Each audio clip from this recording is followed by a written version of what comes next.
Moffat. Find somewhere to pull up for a second and we shall look at the route.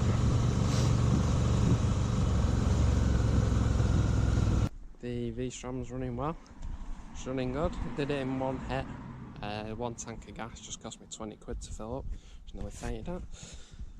But yeah, so I'm going to do the route now. I'm going to do the Borders loop, which is what we decided on. Well, I decided on. I was going to go to Fort William, but where I was going to stay ended up getting booked. So I should have booked it last night, 11 late. So yeah, time to... Lucky day, pretty cool. There's nothing behind me, so I'm just take time.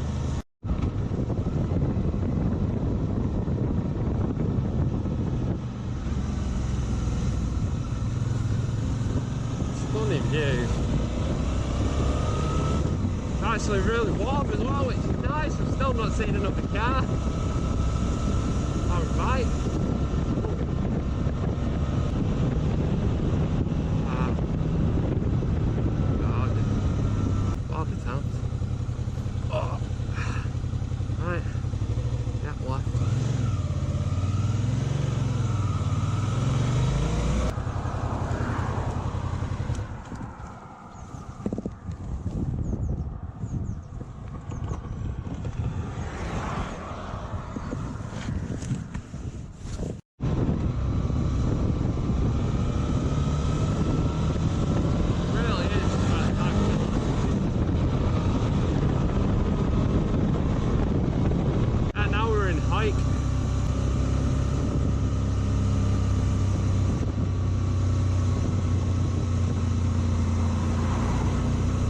Problem, guys, the road's shut part of the way up, but I think I found a route round, so I'm going to try it.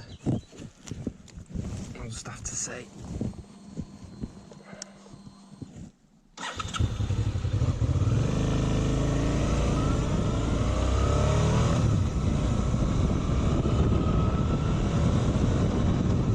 So yeah, what I've done, I've stuck cables, wherever that is, into the nav. Looks like I can get around that way. A bit gutted because obviously the road I wanted to do was this one. This was the main. It's a pretty decent road anyway. We're on the way to Peebles and back to Moffat.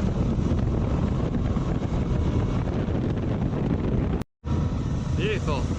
Many little just hidden gems there are. That looks a fun road, but we ain't taking it.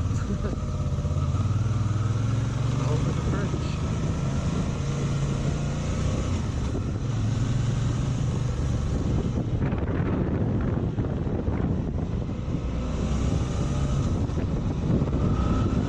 Not quite sure where I am actually. I think I'm coming towards Peebles.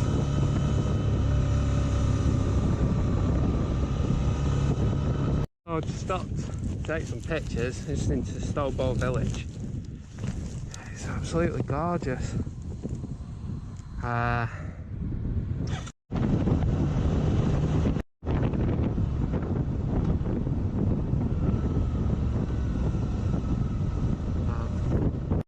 Another break for 5 minutes. The views are just, I know I said it a gazillion times, but I forgot how pretty it can be, even just on the Borders. I mean, I've not been past the Borders yet. That's my next trip. I want to go up to Fort William, but oh, it's so nice. It really is.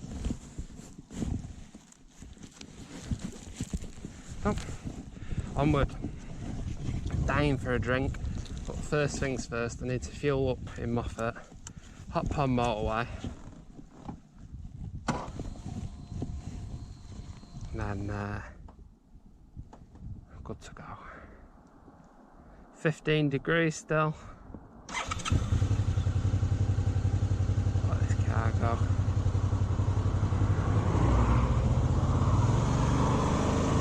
Riding really steady, so just let everything go. Slow down a notch just to try and make the fuel last.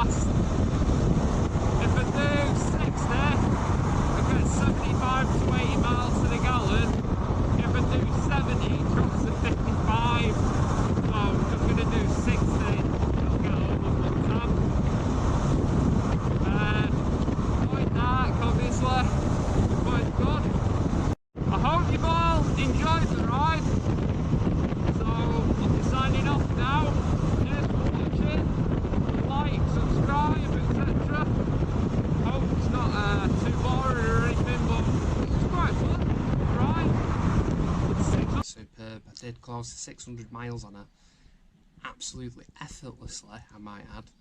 Over 450 miles, so fuel stop 2, 3 and 4 I had the receipts for. I actually did, what was it, average is 68.12 mile per gallon, which I don't think is too bad. You know, it's a mix of motorways and small country roads and B roads at 60. That was over the entire trip. I sussed out, if I did 60 mile an hour on the motorway, I was doing just under 70 miles per gallon. If I was doing 70, I was doing 60 miles per gallon according to the onboard computer. Yeah, getting about 200-220 miles to a tank, which I don't think is too shabby really for what it is. Obviously it's not GSA ranges, but then the bike's lighter, it's easy to put your feet down, the engine's more revvy. When you're on the motorway in 6, it's extremely smooth, but yet on country roads you can take her up to a rev limiter and it's got a sports bike sort of feeling to the performance of the engine. It's a bit raw and visceral. Yeah, I'd highly recommend the bike, to be honest. I've had a 1000 XT and I've had a 1200 GSA TE, which was a 2014, which was a bit of a nightmare reliability wise, in and out of the workshop. Obviously it will remain to be seen on the Suzuki, but I've had 5 Suzukis with the same rule, and every single one I've not had a single issue with GSXR, 750s, etc. and old 80s ones.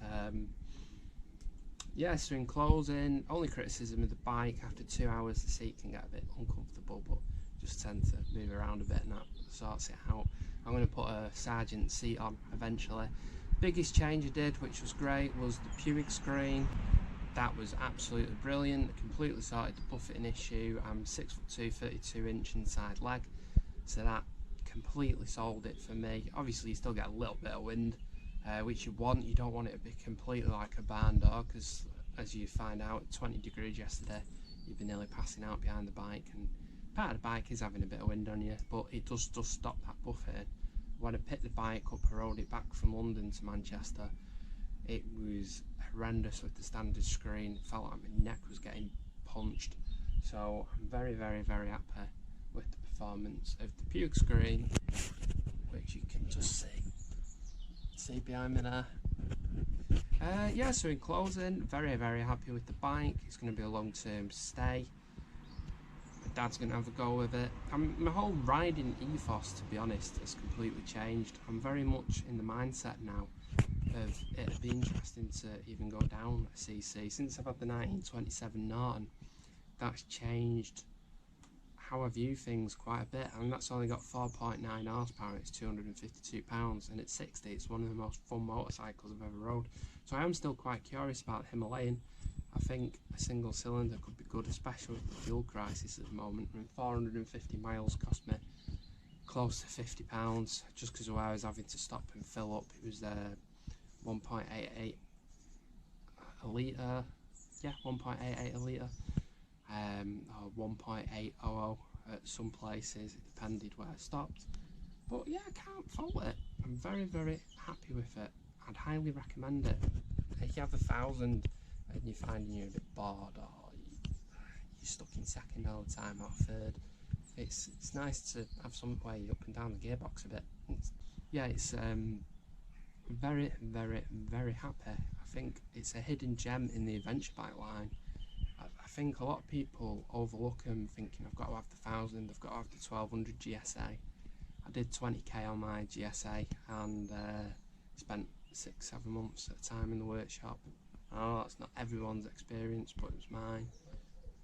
It was mitigating circumstances due to a mistake by the dealer, but yeah, I really do rate the 650 XT. If you get a chance to test ride one, mine's a 2020, I'd highly recommend it. All I need now is some luggage, a bit of a better bash plate, it's a bit light. Thanks for watching. Feel free to like, subscribe, and there'll be more Vstrom videos.